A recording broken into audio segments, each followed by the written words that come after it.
في البداية لا تنسى الاشتراك والإعجاب بالقناة. مريهان حسين تتهم شاهين عبد الوهاب بسرقة خطيبها. وجهت الفنانة مريهان حسين رسالة لخطيبها السابق الدكتور تامر سليم بعد أنباء ارتباطه بالفنانة شيرين عبد الوهاب.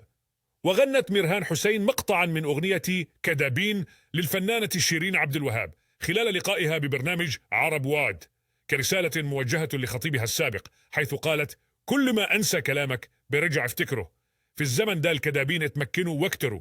وتحدثت مريهان حسين عن تفاصيل فسخ خطبتها قائلة: أنا زي أي بنت كنت مخطوبة من سنة وفرحي كان في شهر فبراير اللي جاي، وأنا مش بحب أعلن كل حاجة في حياتي الشخصية، وأنا كنت مقررة إني هعلن في كتب الكتاب والفرح، ولكن اللي شغالين معايا في الوسط الفني عارفين الموضوع.